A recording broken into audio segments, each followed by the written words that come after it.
Hi everyone, welcome to மருமகள் kitchen. இன்னைக்கு வந்து ஒரு இம்பார்ட்டன்ட் அப்டேட்ன்ற மாதிரி பார்த்துடலாம். கரெக்டாக 1 இயர் பிஃபோர் பார்த்தீங்கன்னா ஜிகேஎன்எம் ஹாஸ்பிட்டலில் வந்து மாஸ் செக்அப் பண்ணி நான் உங்களுக்கு வீடியோ போஸ்ட் பண்ணியிருந்தேன்.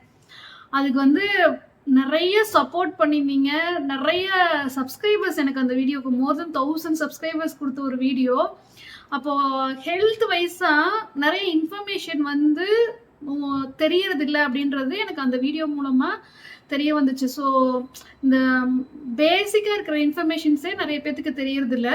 ஸோ 1 இயருக்கு அப்புறமா பார்த்தீங்கன்னா ஜிகேஎன்எம் ஹாஸ்பிட்டல்லேருந்து மறுபடியும் கால் பண்ணியிருந்தாங்க. இப்போ போன வாரம் நீங்கள் மாஸ் செக்அப் எடுத்து கரெக்டாக 1 இயர் ஆச்சு, இந்த வருஷம் வரீங்களா அந்த மாதிரி கேட்டிருந்தாங்க. இல்லை, நான் அந்த மாதிரி ஐடியா இல்லை, மறுபடியும் வேணும்னா காண்டாக்ட் பண்ணுறது மாதிரி சொல்லியிருந்தேன். ஆக்சுவலாக அந்த மாஸ்டர் ஹெல்த் செக்அப் கொடுத்த ரிசல்ட் வந்து என் லைஃப்பை அப்படியே தலைகீழாக புரட்டி போட்டுருச்சு. கம்ப்ளீட்டாக ஒரு லைஃப் ஸ்டைல் சேஞ்சில் நான் போயிட்டேன். ஸோ அந்த வீடியோ பார்க்காதவங்களுக்கு நான் இந்த இன்ஃபர்மேஷன் மட்டும் ரிப்பீட் பண்ணுறேன். என்னென்னா, அது நான் மேமோகிராமி எல்லாம் பண்ணியிருந்தேன். அந்த பிரெஸ்ட் கேன்சர் வந்து நிறைய பேர்த்துக்கு வரனால மேமோகிராம் பண்ண சொல்லி அந்த வீடியோவில் வந்து நான் எல்லாருக்குமே ரெக்கமெண்ட் பண்ணியிருந்தேன். நீங்கள் வந்து ஒரு 40 இயர்ஸ் எல்லாம் கிராஸ் ஆயிட்டீங்க அப்படின்னா கண்டிப்பாக இயர்லி ஒன்ஸ் மேமோகிராம் பண்ணணும். அதை விட குறைந்த வயசு இருக்கவங்களுக்கு வேற ஏதோ டெஸ்ட் இருக்குது. ஸோ கேன்சர் வந்து ஏர்லி ஸ்டேஜில் கண்டுபிடிச்சிட்டா கம்ப்ளீட்டாக க்யூர் பண்ணிடலாம். செகண்ட் ஸ்டேஜ், தேர்ட் ஸ்டேஜ்லாம் போயிடுச்சுன்னா ரொம்ப கஷ்டப்படுறாங்க. தேர்ட் அண்ட் ஃபோர்த் ஸ்டேஜில் தான் தெரிய வருது. காப்பாற்ற முடியாமல் நிறைய பேர் இறந்து போயிடுறாங்க. இப்போ ரீசெண்டாக பெங்களூரில் என்னோட அப்பார்ட்மெண்ட்டில் ஒரு டெத்து கூட நான் உங்களுக்கு இன்ஃபார்ம் பண்ணியிருந்தேன்.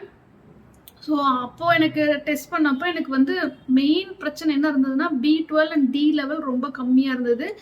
B12க்கு வந்து 5 இன்ஜெக்ஷன், வீக்லி 1 இன்ஜெக்ஷன் வந்து ப்ரிஸ்கிரைப் பண்ணியிருந்தாங்க. D டேப்லெட் கொடுத்துருந்தாங்க. ஸோ நிறைய பேர் கமெண்ட் செக்ஷனில் B12 Dக்கு வந்து என்ன பண்ணீங்க, எப்படி ஜாஸ்தி பண்ணீங்க அப்படி கேட்குறீங்க. அதுக்கு தான் டாக்டர்ஸ் இருக்காங்க. நீங்கள் வந்து போய் பிளட் டெஸ்ட் எடுத்தீங்கன்னா B12 D லெவல் தெரியுது, உங்களுக்கு கம்மியாக இருக்குன்னா நீங்கள் டாக்டர்கிட்ட போனீங்கன்னா ரொம்ப டிராஸ்டிக்காக லோவாக இருந்துச்சுன்னா அவங்க வந்து இன்ஜெக்ஷன் ப்ரிஸ்கிரைப் பண்ணுறாங்க. B12 வந்து எனக்கு 100 சம்திங் இருந்தது, நான் மறுபடியும் காட்டுறேன். ரொம்ப டிராஸ்டிக்கான லோ லெவல் அது வந்து டேஞ்சரஸ்லி லோ.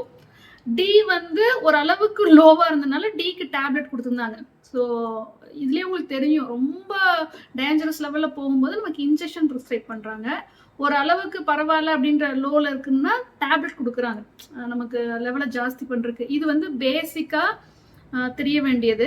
அடுத்தது பார்த்தீங்கன்னா க்ரானிக் டிசீஸ்னு நான் ரிப்பீட்டடாக வீடியோஸில் சொல்லிட்டுருப்பேன். டயாபெட்டிஸ் அண்ட் பிபி ஒன்ஸ் வந்து அந்த நோய்க்குள்ளே நம்ம விழுந்துட்டோம் அப்படின்னா லைஃப் லாங் நம்ம உயிரோடு இருக்கிற காலம் வரைக்கும் நம்ம டேப்லெட் எடுத்து தான் ஆகணும். டயாபெட்டிக் ஆகிட்டோம் அப்படின்னா அது வந்து ரொம்ப கஷ்டம். டேப்லெட் எடுக்கிறது ஒன்று, அப்புறம் வந்து அந்த சுகர் லெவலை லோ பண்ணவே முடிய மாட்டேது. அப்புறமா இன்ஜெக்ஷன் மேலே டிபெண்ட் ஆகுறோம். ஏதாவது ஒரு பிரச்சனை வருது, வேற ஏதாவது ஒரு பிரச்சனை வருது, மைனராக ஒரு சர்ஜரி, இந்த கண்ணுக்கு வந்து அந்த சாலேஸ்வரத்துக்கு ஒரு ஆப்ரேஷன், இது எல்லாமே டயபெட்டிஸ் பேஷண்ட்ஸ்க்கு வந்து செய்ய மாட்டேன்றாங்க. ஸோ டயபெட்டிக் ஆகாமல் இருக்கணும். அதுக்கு வந்து நீங்கள் உங்களோட சுகர் லெவல் டெஸ்ட் எடுங்க. Before food, after food, random sugar 3 types இருக்கு. இஃப் சப்போஸ் நீங்கள் ப்ரீ டயாபெட்டிக்ன்ற ஒரு கண்டிஷனுக்குள்ளே வந்தீங்கன்னா என்ன பண்ணலாம்? ஏன்னா எனக்கு வந்து மாஸ் ஹெல்த் செக்கப்பில் ப்ரீ டயாபெட்டிக்னு கொடுத்துருந்தாங்க. ஸோ ஒரு 40 இயர்ஸ் இல்லை 40 இயர்ஸ் அண்ட் எபோ கிராஸ் பண்ணிட்டாலே எல்லாருக்குமே ப்ரீ டயாபெட்டிக்னு தான் வருது. அப்போ வந்து டயாபெட்டிஸாக இருக்கான சான்சஸ் நிறைய இருக்குது. அப்போ என்ன மாதிரி நம்ம வந்து லைஃப் ஸ்டைல் சேஞ்ச் கொண்டு வந்தால் டயாபெட்டிக் ஆகாமல் தப்பிக்கலாம் அப்படின்ற இந்த வீடியோவில் நான் உங்களுக்கு கம்ப்ளீட் இன்ஃபர்மேஷன் கொடுக்குறேன். என்னென்னா என்னோட பேரண்ட்ஸ்க்கு டயாபெட்டிஸ்லாம் கிடையாது. இப்போ நான் வந்து டயாபெட்டிக் ஆகிறது அப்படின்றது அது நான் பண்ணுற மிஸ்டேக் தான். அது வந்து நம்ம அடுத்த ஜென்ரேஷன் கொடுப்போம். ஜீவனுக்கு டயாபெட்டிக்காக இருக்க சான்ஸ் இருக்குது இஃப் சப்போஸ் எனக்கு வந்துருச்சுன்னா. ஸோ இந்த இன்ஃபர்மேஷன் வந்து கம்ப்ளீட்டாக நீங்கள் தெரிஞ்சுக்கணும். ஸோ வீடியோக்குள்ளே போகிறதுக்கு முன்னாடி நான் வந்து B12 வந்துட்டு நான் எப்படி கொஞ்சம் கொஞ்சமாக இப்போ ரைஸ் பண்ணி கொண்டு வந்திருக்கேன். இன்ஜெக்ஷன் வந்து 5 தான் எழுதியிருந்தாங்க. அதுக்கப்புறமா என்ன மாதிரி ஃபுட் எடுத்து இப்போ வந்து B12 ரேஞ்ச் என்ன வந்திருக்கு அப்படின்றத ஃபஸ்ட்டு நான் சொல்லிடுறேன் உங்களுக்கு. சண்டே காலையிலேயே மார்க்கெட் கிளம்பி வந்தாச்சு. B12 ரிச் ஃபுட் என்னன்னு பார்த்தீங்கன்னா, நான்வெஜ் ஐட்டம் எல்லாத்துலேயுமே B12 இருக்கு. Chicken, mutton, fish, prawn, crab, நண்டு எல்லாத்துலயுமே இருக்கு. முதல்லலாம் நான் ஸ்கூல் படிக்கும்போது எனக்கு ப்ரான் எல்லாம் உடுமல்பேட்ல கிடைக்காது. இப்போ லக்கீலி எல்லாமே கிடைக்குது. இன்னைக்கு மெனு என்னன்னு பார்த்தீங்கன்னா, ஃபிஷ் குழம்பு, ஃபிஷ் ஃப்ரை, ப்ரான் ரோஸ்ட் தான் பண்ண போறேன். அதுக்கு வந்து மேரினேட் பண்ணி எடுத்து வச்சுட்டேன். இன்னைக்கு நான் வாங்கிட்டு வந்திருக்கிற மீன் என்னன்னு பார்த்தீங்கன்னா, பாறை மீன். முள்ளு ரொம்ப கம்மியா இருக்கும். ஃபர்ஸ்ட்டு வந்து நம்ம ப்ரான ரோஸ்ட் பண்ணிக்க போறோம். மேரினேஷனுக்கு வந்து ஜஸ்ட் நான் மஞ்சள் பொடி, மிளகாய் பொடி, உப்பு, இஞ்சி பூண்டு பேஸ்ட்டு, மல்லித்தூள், கொஞ்சமா கரம் மசாலா தூள் போட்டு ப்ரான வந்து நல்லா மேரினேட் பண்ணி வச்சிருக்கேன். இது வந்து ஈஸியா நம்ம இந்த மாரி கேஸ்ட் அயர்ன் கடாய் இருந்துச்சுன்னா ரோஸ்ட் பண்ணிடலாம். நான்வெஜ் ஐட்டம் குக்கிங்க்கு வந்து கேஸ்ட் அயர்ன் வெசல்ஸ் ரொம்ப சூப்பரா இருக்கு. இது எல்லாமே நான் இந்த இண்டஸ் வேலி வெப்சைட்ல பர்ச்சேஸ் பண்ணது தான். ஸோ இந்த கேஸ்ட் அயர்ன் கடாய்க்கு வந்து உங்களுக்கு லிங்க் எல்லாம் பர்ச்சேஸ் லிங்க் எல்லாம் கீழ டிஸ்கிரிப்ஷன் பாக்ஸ்ல குடுத்துருப்பேன். எண்ணெய் ஊத்திட்டு கொஞ்சம் நேரம் வந்து இந்த மாரி நம்ம வறுத்தா போதும். நாம தண்ணி ஊத்தலாம் தேவையில்ல. அதுவே தண்ணி விட்டு நல்லா கிரிஸ்பியா ரோஸ்ட் ஆயி வரும். கடைசியா வேணும்னா 1 டீஸ்பூன் அளவுக்கு நீங்க அரிசி மாவு ஆட் பண்ணிட்டீங்கன்னா, நல்லா கிரிஸ்பியா வரும். ஸோ நான்வெஜ் ஐட்டம் எல்லாத்துக்குமே பார்த்தீங்கன்னா, நான் மோஸ்ட்லி கேஸ்ட் அயர்ன் வெசல்ஸ் தான் யூஸ் பண்றேன். இன்னைக்கு வந்து மீன் குழம்பு செய்யறதுக்கு இந்த பெரிய சைஸ் கடாய் எடுத்திருக்கேன். இது வந்து நார்மல் ஸ்டெயின்லெஸ் ஸ்டீல் கடாய், ஃபுட் கிரேடோட வருது. 2 சைடு கைப்பிடியோட இருக்கிறனால, நமக்கு இந்த மாரி அகலமா இருந்தா தான் மீன் குழம்புலாம் செய்றதுக்கு நல்லாருக்கும். ஃபைனலா வந்து திக்னஸ் வரதுக்காக தேங்காய் பால், தேங்காய் கூட சீரகம், கொஞ்சமா மிளகு சேர்த்து அரைச்சு ஊத்துனா நல்லா திக்கா மேல பார்த்தீங்கன்னா, சூப்பரா எண்ணெய் பிரிஞ்சு வந்திருக்கு. நெறைய வீடியோஸ்ல ஃபிஷ் குழம்பு ரெசிபி நான் காட்டுனனால, இதுல நான் டீட்டெயிலா காட்டல. ஃபிஷ் ஃப்ரைக்கும் பார்த்தீங்கன்னா, கேஸ்ட் அயர்ன் ஃப்ரை பேன் தான் யூஸ் பண்றேன். இது வந்து ஃபிஷ் ஃப்ரை பேன்னே உங்களுக்கு இந்த இண்டஸ் வேலி வெப்சைட்ல அவைலபிளா இருக்கு. இது வந்து நல்லா கிரிஸ்பியா நம்மளால ஃப்ரை பண்ணி எடுக்க முடியும். மீன் வந்து பார்த்தீங்கன்னா, ஒட்டாது உங்களுக்கு அதுல. நான்ஸ்டிக் மாரி அவ்ளோ சூப்பரா இருக்கு. ஸோ இந்த குக்வேர்ஸோட பர்ச்சேஸ் லிங்க் எல்லாமே நான் கீழ டிஸ்கிரிப்ஷன் பாக்ஸ்ல குடுத்துருக்கேன். என்னோட கூப்பன் கோட் யூஸ் பண்ணீங்கன்னா, உங்களுக்கு எக்ஸ்ட்ரா 12% டிஸ்கவுண்ட்டும் கிடைக்கும். இப்போ மருமகள் ஹெர்பல்ஸ்ல புதுசா ஏபிசி மால்ட் லான்ச் பண்ணியிருக்கோம். சப்ஸ்கிரைபர்ஸ் நெறைய பேர் ரிக்வெஸ்ட் பண்ணியிருந்தீங்க. இந்த ப்ராடக்ட்டோட யூனிக்னஸ் என்னன்னு பார்த்தீங்கன்னா, இதோட கலர் தான். ஓப்பன் பண்ணும்போதே உங்களுக்கு கமகமன்னு நல்லா வாசனையா இருக்கும். நல்ல டார்க் ரெட் கலர் அச்சீவ் பண்ணியிருக்கோம். இதுக்கு காரணம் என்னன்னு பார்த்தீங்கன்னா, ஆப்பிள், கேரட், பீட்ரூட் இது 3யுமே நம்ம சன் ட்ரை பண்ணாம நிழல்ல காய வச்சு அரைச்சு பொடி பண்ணி, இது கூட வந்து கேன் ஜாகிரி அதாவது கரும்போட வெல்லம் சேர்த்துருக்கோம். குடிக்கிறக்கு ஒரு மில்க் ஷேக் குடிச்சா எப்படி இருக்குமோ, அந்த மாரி ஒரு டேஸ்ட்டா இருக்கும். இது குழந்தைங்களுக்கு ஒரு நல்ல எனர்ஜி ட்ரிங்க். பீட்ரூட் வந்து உங்களுக்கு ஹீமோகுளோபின் லெவலையும் அதிகரிக்கும். குழந்தைங்க மட்டும் இல்லாம பெரியவங்களும் ஒரு எனர்ஜி ட்ரிங்க்கா எடுக்கலாம். இந்த ப்ராடக்ட் நீங்க பர்ச்சேஸ் பண்ணணும் அப்படின்னா, ஸ்க்ரீன்ல வந்து வாட்ஸ்அப் கான்டாக்ட் நம்பர் குடுத்துருக்கேன். வாட்ஸ்அப் பண்ணி கேட்டு வாங்கிக்கோங்க. ஸோ, இப்போ நைட்டு பார்த்தீங்கன்னா, காலையில ஓட்ஸ் மீல் எடுக்கறக்காக நைட்டே வந்து ப்ரீ ப்ரிப்பரேஷன் பண்ணணும். ஓட்ஸ் வந்து ஓவர் நைட் சோக் ஆகணும். அதுக்காக ஒரு பவுல்ல வந்து நான் ஓட்ஸ் எடுத்துக்கிறேன். ஓட்ஸ்ல டிஃபரெண்ட் வெரைட்டீஸ் வருது. இப்போ வந்து ஃபர்ஸ்ட்டு நான் சியா சீட்ஸ் சேர்த்துக்கிறேன். சியா சீட்ஸ் வந்து நல்லா வெயிட் லாஸ்க்கு ஹெல்ப் பண்ணும். அதுக்கப்புறமா எவ்வளோ ஓட்ஸ் தேவையோ அவ்வளோ வந்து பவுல்ல எடுத்துக்கலாம். ஓட்ஸ்ல நெறைய வெரைட்டீஸ் வருது. ஒரு சில ஓட்ஸ் மட்டும் தான் நமக்கு வெயிட் லாஸ்க்கும் ஹெல்ப் பண்ணும். நம்மளோட குளுக்கோஸ் லெவலையும் கம்மி பண்ணும். ஸோ டேஸ்ட்டுக்காக இது கூட பார்த்தீங்கன்னா, ட்ரைடு ஃப்ரூட்ஸ் அண்ட் நட்ஸ் நம்ம சேர்த்துக்கலாம். நட்ஸ்ல நீங்க என்ன நட்ஸ் வேணாலும் ஆட் பண்ணிக்கலாம். பாதாம் பருப்பு, முந்திரி பருப்பு, பிஸ்தா பருப்பு, அப்புறம் பார்த்தீங்கன்னா, ட்ரைடு கிரான்பெர்ரி எல்லாம் அதுல இருந்தது. அது வந்து ஒரு மிக்ஸட் பேக்கா வாங்கிட்டு வந்திருந்தேன். சின்ன சின்ன பைட் சைஸ் பீஸஸா கட் பண்ணி, எவ்வளோ பால் தேவையோ அந்த அளவுக்கு வந்து பால் ஆட் பண்ணிட்டு, நல்லா மிக்ஸ் பண்ணி விட்டுட்டு, நீங்க ஓவர் நைட் ரெஃப்ரிஜரேட்டர்ல வச்சிரணும். ஓட்ஸ்ல நெறைய வெரைட்டீஸ் வருது. எந்த ஓட்ஸ் பர்ச்சேஸ் பண்ணா நமக்கு வந்து உடம்பு கம்மியாகும், நம்மளோட குளுக்கோஸ் லெவல் கம்மியாகும் அப்படின்றதுலாம் இந்த வீடியோட எண்ட்ல நான் கிளியரா எக்ஸ்பிளைன் பண்ணியிருக்கேன். வீடியோவ ஸ்கிப் பண்ணாம கடைசி வரைக்கும் பாருங்க. அப்பதான் உங்களுக்கு புரியும். நடுவுல உங்களுக்கு நீங்க மறுபடியும் வெளிய எடுத்து நல்லா மிக்ஸ் பண்ணி விடணும். ஏன்னா சியா சீட்ஸ் வந்து நல்லா ஊறிட்டு ஜெல் மாரி ஃபார்ம் ஆகும். ஸோ இது வந்து அடுத்த நாள் காலையில காட்டியிருக்கேன். நான் மறுபடியும் கொஞ்சம் மில்க் ஆட் பண்ணியிருந்தேன். ஸோ டேஸ்ட்டுக்காக காலையில நம்ம சாப்பிடும்போது என்ன ஃப்ரூட் வேணாலும் இதுல கட் பண்ணி ஆட் பண்ணிக்கலாம். இன்னைக்கு வந்து நான் வாழைப்பழம் சேர்த்துருக்கேன். கொஞ்சமா பாதாம் பருப்பு வந்து கட் பண்ணி மேல தூவியிருக்கேன். சாப்பிடறக்கு நல்லா டேஸ்ட்டா இருக்கு. ஏன்னா ஓட்ஸ் வந்து பால்ல நல்லா நைட் ஃபுல்லா ஊறிடுச்சு இல்லையா? ஸோ புரோட்டீன் ரிச் ஃபுட் தான் இது. அது கூட வந்து ஒரு நாட்டுக்கோழி முட்டை வேக வச்சு எடுத்திருக்கேன். இதுதான் காலையில பிரேக்ஃபாஸ்ட்டா இப்ப ரீசென்ட் டேஸ்ல நான் எடுத்துட்டு வரேன். அதனால என்ன பெனிஃபிட் கிடைச்சது அப்படின்றத உங்களுக்கு இந்த வீடியோவோட எண்ட்ல நான் வந்து ரிசல்ட்டாவே காட்டியிருக்கேன். என்னோட குளுக்கோஸ் லெவல் வந்து எந்த அளவுக்கு சேஞ்ச் வந்திருக்கு அப்படின்னு காட்டியிருக்கேன். இந்த காஃபி மக் பார்த்தீங்கன்னா, இப்ப நான் பெங்களூர் போயிருந்தப்போ என்னோட ஃப்ரெண்ட் வந்து கிஃப்ட் பண்ணாங்க ஜீவனுக்கு. யுஎஸ்லேருந்து வாங்கிட்டு வந்திருக்காங்க. இது மோர் தென் 5 ஹவர்ஸ் வந்து உள்ள எந்த ட்ரிங்க் இருந்தாலும் ஹாட்டா வைக்கும். வேக்கம் சீல்டு ஒரு மக் இது. ஸோ உள்ள பார்த்தீங்கன்னா, ஜீவனுக்கு குடுக்குறதுக்காக ஏபிசி மால்ட் தான் எடுத்திருக்கேன். நான் வந்து ஓட்ஸ் மீல் சாப்பிடுறத பார்த்துட்டு ஜீவனும் அவனுக்கும் வேணும்னு சொல்லி கேட்டிருந்தான். ஸோ இந்த பவுல்ல வந்து 2 பேர் சாப்பிடுறக்கு அளவா ஓட்ஸும், நெறைய ட்ரைடு ஃப்ரூட்ஸ் அண்ட் நட்ஸ் எடுத்திருக்கேன். சியா சீட்ஸ் மட்டும் நான் இதுல ஆட் பண்ணல. சியா சீட்ஸ் வந்து வெயிட் லாஸ் ஆகும். அதனால நான் வந்து ஆட் பண்ணல. ஜீவன் சாப்பிடுறான் அப்படின்றனால.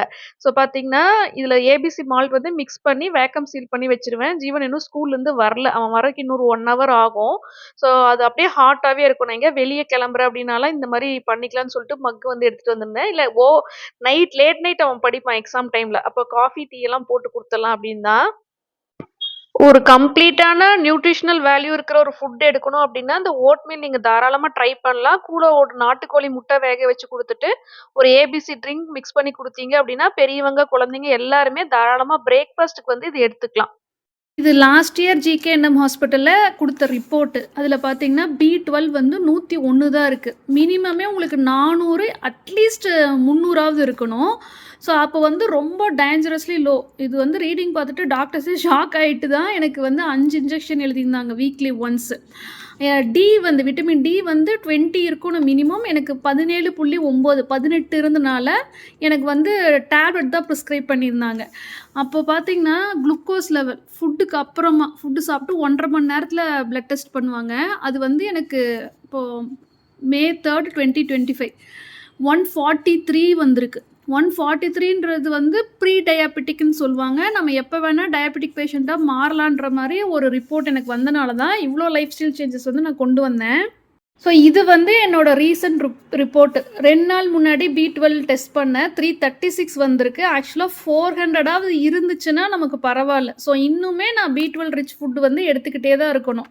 ஸோ ஒரு இன்ஜெக்ஷன் எடுக்கிறோம், அதோட சரியாயிடும், B12 ரைஸ் ஆகிடும், அப்படி கிடையாது. அது அப்போதைக்கு டெம்பரரியாக தான் பிளட்டில் B12 லெவல் ரைஸ் ஆகுமே தவிர, நம்மளோட ஃபுட்டு மூலமாக தான் நம்ம B12 டி லெவல் எல்லாமே இன்க்ரீஸ் பண்ணி கொண்டு வரணும். டி டெஸ்ட் நான் இன்னும் பண்ணலை. என்னென்னா இங்கே 1900 என்னமோ சொன்னாங்க. ரொம்ப ஜாஸ்தியாக இருந்தது டிகே.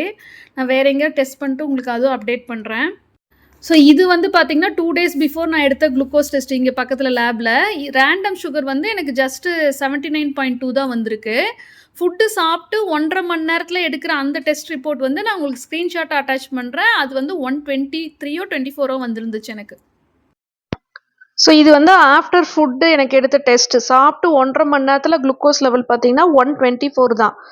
1 வருஷம் முன்னாடி 143 வந்திருந்துச்சு. இப்போ 124 தான் இருக்கு.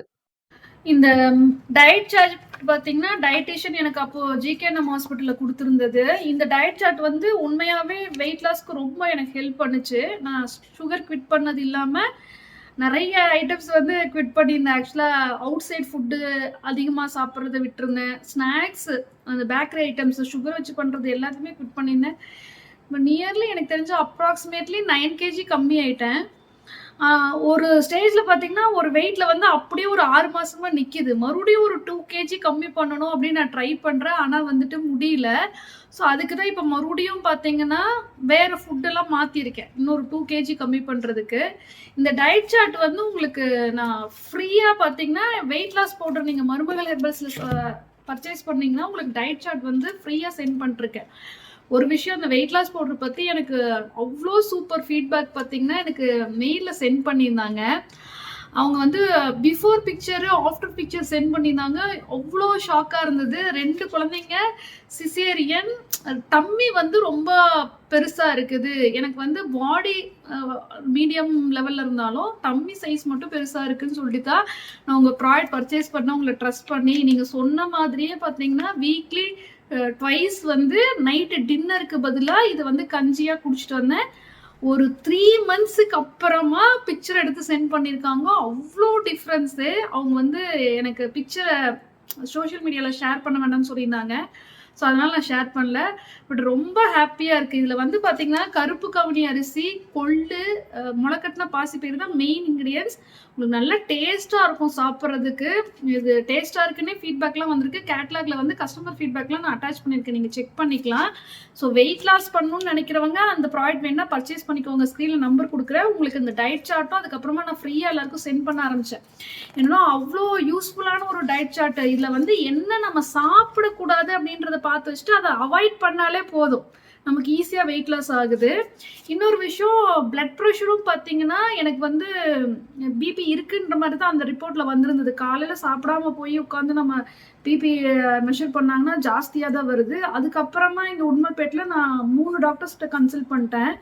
அவங்க பிளட் ப்ரெஷர் செக் பண்ணிட்டு பிபி இல்லை, ஆனால் பார்டரில் இருக்குது, நீங்கள் வந்து உப்பு இதெல்லாம் கம்மி பண்ணணும், மெயினாக ஊறுகாய் அப்பளம் இந்த மாதிரி உப்பாக இருக்கிறதெல்லாம் வந்து கம்மி பண்ணுங்க அப்படின்னு சொல்லி சஜஸ்ட் பண்ணியிருந்தாங்க. அப்புறம் நான் சங்குப்பூ டீ தூள் வந்து குடிக்க ஆரம்பிச்சிருந்தேன். இதுக்கும் வந்து நல்ல ரிசல்ட் இருக்குது. லாஸ்ட் பெங்களூர் வீடியோலேயே உங்களுக்கு காட்டியிருந்தேன் இது எப்படி ப்ரிப்பேர் பண்ணி குடிக்கிறேன் அப்படின்னலாம். ஸோ இது வந்து உங்களுக்கு சுகர் லெவலையும் கண்ட்ரோல் பண்ணுது, பிபியும் கண்ட்ரோல் பண்ணுது. உங்களுக்கு வேணும்னா நீங்கள் பர்ச்சேஸ் பண்ணிக்கோங்க. இன்னொரு முக்கியமான விஷயம், இப்போ நம்ம டயாபெட்டிக் அதுக்கு வரலாம், ப்ரீ டயாபெட்டிக் அண்ட் டயாபெட்டிக்கு வரலாம். ஸோ இப்போ வந்து பார்த்தீங்கன்னா நம்ம காலையில் இட்லி, மத்தியானம் ரைஸு, ஈவினிங் டின்னருக்கு தோசை.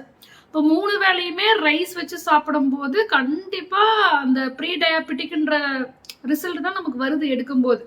இப்போ இந்த ப்ரீ டயாபெட்டிக் லெவலை நான் கம்மி பண்ணி கொண்டு வந்ததுக்கான மெயின் ரீசனே பார்த்தீங்கன்னா, ரைஸ் வந்து நான் கான்ஷியஸாக ரைஸ் ஐட்டம் வந்து குறைக்கணும்னு பண்ணேன். ஆக்சுவலாக நமக்கு மென்டாலிட்டி எப்படின்னா, இப்போ தமிழ்நாட்டில் நம்ம பிறந்து வளர்ந்ததுலேருந்து மத்தியானம் சாதம் சாப்பிட்டு பழகினதுனால நமக்கு வேறு ஏதாவது சப்பாத்தி வித் காய்கறி எக்கு எது எடுத்தாலுமே ரைஸ் அவாய்ட் பண்ணிட்டு நம்ம என்ன சாப்பிட்டாலுமே நமக்கு சாட்டிஸ்ஃபேக்ஷனே ஆக மாட்டேங்குது. நமக்கு சாப்பிட்ட அந்த திருப்தியே வரதில்லை. அதனால நான் மத்தியானம் லஞ்சுக்கு மட்டும் ரைஸ் கம்பல்சரி எடுத்தேன். பிரேக்ஃபாஸ்ட் அண்ட் டின்னருக்கு பார்த்தீங்கன்னா வேற ஆப்ஷன்ஸ் கொண்டு வந்து எனக்காக நான் செஞ்சு சாப்பிட ஆரம்பிச்சது தான் ஓட்ஸு. ஓட்ஸ் பற்றி நிறைய மித்தும் இருக்குது. ஓட்ஸ் சாப்பிடக்கூடாது, அதுவும் கார்போஹைட்ரேட் தான், கரெக்டு தான். ஆனால் என்னென்னா அதில் ஃபைபர் ஜாஸ்தி, ரைஸில் ஃபைபர் கம்மி. அப்போ உங்களுக்கு ஈஸியாக அது டைஜஸ்ட் ஆயிடும் ஓட்ஸு. அதுக்கப்புறமா அது வந்து பார்த்தீங்கன்னா உங்களுக்கு பிளட்டில் சுகர் லெவலை ஜாஸ்தி பண்ணாது. ஓட்ஸில் இஃப் சப்போஸ் ஒரு யூடியூபர் இது சொல்கிறாங்க, அந்த இன்ஃபர்மேஷன் கரெக்டாக இல்லையான்னு வெரிஃபை பண்ணுங்கள். கூகுளில் ஏஐட்ட கேட்டிங்கன்னா கூட சொல்லுது, இல்லை டாக்டர்ஸ் கூட நீங்கள் கன்ஃபார்ம் பண்ணிட்டு இதை ஃபாலோ பண்ண ஆரம்பிக்கலாம். இது வந்து இப்போ டாக்டர்ஸ் வந்து நீங்கள் ப்ரீ டயாபெட்டிக் ஆகாமல் பார்த்துக்கோங்க அவ்வளோதான் சொன்னாங்களே தவிர, நம்ம வந்து ஃபுட்டில் என்ன சேஞ்ச் கொண்டு வரணும் அதெல்லாம் அவங்க சொல்லலை. ஆனால் எனக்கு வந்து இந்த ஃபார்மசி பேக்ரவுண்ட் இதெல்லாம் இருக்கிறதுனால கிளைசிமிக் இண்டெக்ஸ் இதை பற்றி நல்லா தெரியும். கிளைசிமிக் இண்டெக்ஸ் அப்படின்ற வேர்டுக்கு டெஃபினேஷன் என்னென்னா, நம்ம சாப்பிட சாப்பாடு எவ்வளோ சீக்கிரமாக குளுக்கோஸாக மாறி நமக்கு பிளட்டில் வந்து கலக்குதுன்றது தான் கிளைசிமிக் இண்டெக்ஸ். அதில் ஃபஸ்ட்டு பிளேஸில் இருக்கிறது ரைஸ் தான். ரைஸ் சாப்பிட்ட உடனே அது வந்து பிரேக் டவுன் ஆகி இம்மீடியட்டாக குளுக்கோஸாக பிளட்டில் வந்துடும். அப்புறம் கோதுமை சப்பாத்தி எல்லாம் எடுக்கும்போது அது வந்து மீடியம் கிளைசிமிக் இண்டெக்ஸ்ன்னு சொல்லுவாங்க. ஓட்ஸில் வந்து 4 வெரைட்டிஸ் இருக்குது. அது இப்போ தான் நான் தெரிஞ்சுக்கிட்டேன். ஃபஸ்ட்டு வந்து ஸ்டீல் கட் ஓட்ஸ்ன்னு சொல்லுவாங்க. சூப்பரான ஓட்ஸ்னால் அதுதான். ஆனால் அது வந்து நம்ம சமைச்சு சாப்பிட்றது கஷ்டம், ரொம்ப சூயியாக இருக்கும். அது மார்க்கெட்லேயும் கிடைக்க மாட்டேங்குது. அதான் இதுக்குள்ளேயே லோ கிளைசிமிக் இண்டெக்ஸ், உங்களுக்கு வந்து சுகர் லெவலை ஜாஸ்தியாக பண்ணாது. செகண்ட் வந்து ரோல்டு ஓட்ஸ்ன்னு ஒன்று இருக்குது. அது கொஞ்சம் ப்ராசஸ் பண்ணியிருக்காங்க, கொஞ்சம் சாஃப்ட் பண்ணியிருக்காங்க. நீங்கள் குக் பண்ணி சாப்பிடும்போது ஓரளவுக்கு தான் சூயியாக இருக்கும், medium glycaemic index. Third one வந்து இப்போ கிடைக்கிற processed oats, instant oats upma இதெல்லாம் வருது பார்த்தீங்களா, அது வந்து நல்லா ப்ராசஸ் பண்ணனால ஹை கிளைசிமிக் இண்டெக்ஸ் இருக்குது. நம்ம வந்து ரைஸை குவிட் பண்ணிட்டு அந்த மாதிரி இன்ஸ்டன்ட் ஓட்ஸ் வாங்கி சாப்பிட்டோம்னா சுகர் லெவல் ஜாஸ்தியாகும். அது பார்த்து வாங்குங்க. சூப்பர் மார்க்கெட் போயிட்டு நீங்கள் பேக்கில் பின்னாடி பார்த்தாலே அதில் ஒரு ஸ்டீல் கட் ஓட்ஸா, ரோல்டு ஓட்ஸா, இல்லை இன்ஸ்டன்ட் ஓட்ஸ், ப்ராசஸ்ட் ஓட்ஸ் இந்த மாதிரி மென்ஷன் பண்ணியிருப்பாங்க. நான் இப்போ சூப்பர் மார்க்கெட் போய் எடுத்துகிட்டு வந்தது பார்த்தீங்கன்னா ரோல்டு ஓட்ஸ் தான் எனக்கு கிடச்சிது. ஸ்டீல் கட் ஓட்ஸ் கிடைக்கிறது இல்லை, அப்படியே கிடைச்சாலும் சமைச்சு சாப்பிட்றது கஷ்டம். ஸோ அந்த ஓட்ஸை வந்து நான் உங்களுக்கு வீடியோவில் அட்டாச் பண்ணுவேன். ஓவர் நைட் வந்து பால் ஊற்றி சோப் பண்ணிட்டு காலையில் சாப்பிடும்போது சாஃப்டாக இருக்குது. ஆனால் ஓட்ஸுக்கு வந்து பார்த்திங்கன்னா ஒரு டேஸ்ட் எதுவுமே இல்லை, கொஞ்சம் கஷ்டம்தான். ஆனால் அது வந்து நம்ம டேஸ்டியாக மாத்திருக்கு. அது கூட நிறைய நட்ஸ் வகைகள், நிறைய ட்ரைட் ஃப்ரூட்ஸ் எல்லாம் ஆட் பண்ணிட்டு சாப்பிடும்போது பனானாவோ இல்லை வேறு ஏதாவது ஆப்பிள் இதெல்லாம் கட் பண்ணி போட்டு சாப்பிடும்போது ரொம்ப நேரத்துக்கு பசி தாங்குது. அவ்வளோ சீக்கிரம் உங்களுக்கு வந்து குளுக்கோஸ் லெவலை பிளட்ல ஜாஸ்தி பண்ணாது. நீங்கள் நைட்டு சோக் பண்ணி வச்சுட்டு காலையில் பிரேக்ஃபாஸ்ட்டுக்கு எடுக்கலாம், இல்லை காலையில் வந்து ஊற வச்சுட்டு நைட்டு டின்னருக்கு எடுக்கலாம். ஸோ ஒரு ஆப்ஷனாக நான் இது கொடுக்குறேன். இது வந்து வீக்லி 3 days எடுத்தால் கூட போதும், குளுக்கோஸ் லெவல் வந்து ரொம்ப நல்லா கம்மியாகுது. இப்போ நான் பிளட் டெஸ்ட் பண்ணி தான் நான் கண்டுபிடிச்சேன். இப்போ ரீசன்ட் பிளட் டெஸ்ட் ரிப்போர்ட் உங்களுக்கு நான் காட்டுறேன். ஸோ அந்த மாதிரி ரைஸை வந்து ரீப்ளேஸ் பண்ணி நீங்கள் மில்லட்ஸ் எடுக்கலாம், இல்லை நீங்கள் கோதுமை முடிஞ்ச வரைக்கும் ரைஸ் வந்து 3 வேளை எடுக்காதீங்க. ஒரு நாளையில கான்ஷியஸா இருங்க. உங்க பிளேட்ல வந்து 3 வேளை ரைஸ் வரக்கூடாது. கான்ஷியஸா இத வந்து கவனிச்சு கம்மி பண்ணாலே உங்களுக்கு வந்து குளுக்கோஸ் லெவல் நல்லாவே கம்மியாகுது. இஃப் சப்போஸ் நீங்க டயாபெட்டிக்கா இருந்தா கூட இந்த ஓட்ஸ் வந்து ட்ரை பண்ணுங்க. நான் இப்ப வீடியோல காட்டுற மெத்தட்ல பண்ணீங்கன்னா உங்களுக்கு வந்து நல்லா டேஸ்டியா இருக்கு. அதை விட முக்கியமான விஷயம் வெயிட் லாஸ்க்கு அது ரொம்ப நல்லா ஹெல்ப் பண்ணுது. ஸோ எப்பவுமே பார்த்தீங்கன்னா கார்போஹைட்ரேட் நம்ம எடுத்துட்டு எவ்வளோ அதுதான் எனர்ஜி. ஆனால் நம்ம வந்து அவ்வளோவா ஃபிசிக்கல் ஒர்க்காக பண்ணலன்னா அந்த கார்போஹைட்ரேட் வந்து அப்படியே ஒன்று சேர்ந்து ஃபேட்டாக டெபாசிட் ஆகும். அதனால தான் நமக்கு தொந்தியெல்லாம் வருது.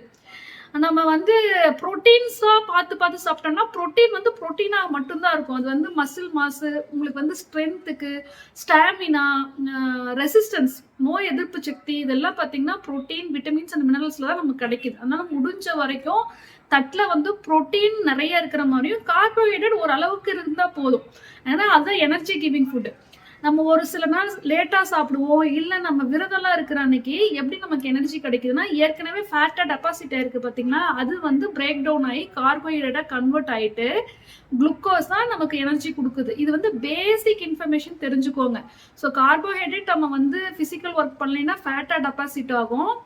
நம்ம வந்து சாப்பிடாத டைம்ல ஃபேட் பிரேக் டவுன் ஆகி கார்போஹைட்ரேட்டா மாறிட்டு நமக்கு எனர்ஜி கொடுக்கும். இது வந்து பேசிக் பயோகெமிஸ்ட்ரி. இதை தெரிஞ்சுக்கிட்டீங்கன்னாவே ஒரு நாளைக்கு உங்களுக்கு வந்து எவ்வளோ கார்போஹைட்ரேட்ஸ் வேணும்னு உங்களுக்கு தெரியும். உங்களுக்கு சாப்பிடும் போதே தெரியும். நீங்க காலையில ஒரு 3 இட்லி சாப்பிட்றீங்க, மத்தியானம் ரைஸ் வந்து போதுமான குவான்டிட்டி எடுத்துக்கோங்க. ஏன்னா நம்ம லேடிஸ் நமக்கு ஒர்க் பண்றதுக்கு வந்து ஸ்டாமினா வேணும். அப்படியெல்லாம் நம்ம வந்து குவான்டிட்டியை குறைக்க முடியாது. ஆனா டின்னர் வந்து நீங்க முடிஞ்ச வரைக்கும் நான் காட்டின வெயிட் லாஸ் பவுடர் கஞ்சி குடிக்கலாம், இல்ல ஓட்ஸ். நான் இப்ப என்ன பண்ணிருக்கேன், மார்னிங் ஓட்ஸ், ஆஃப்டர்நூன் வந்து லஞ்ச் ரைஸ் எடுத்துக்கிறேன், நைட்டு வந்து வீக்லி 3 டேஸ் இந்த 2 or 3 days weight loss powder குடிச்சிட்டு இருக்கேன். ஸோ இதுல வந்து அந்த வெயிட் கெயின் ஆகாம அப்படியே இருக்கு. வெயிட் கெயின் சீக்கிரமா ஆயிடும். வெயிட் லாஸ் ஆகிறதுக்கு ரொம்ப நாள் ஆகும். ஸோ இந்த மாதிரி நீங்கள் ட்ரை பண்ணி பாருங்கள். நீங்கள் கூகுளில் ப்ரௌஸ் பண்ணி பாருங்கள். உங்களுக்கு வந்து ஓட்ஸில் எவ்வளோ டிஃப்ரெண்ட் வெரைட்டிஸ் இருக்குது, அதோட கிளைசமிக் இண்டெக்ஸு நான் உங்களுக்கு எல்லாமே ஸ்க்ரீன்ஷாட்டாக கொடுக்குறேன்.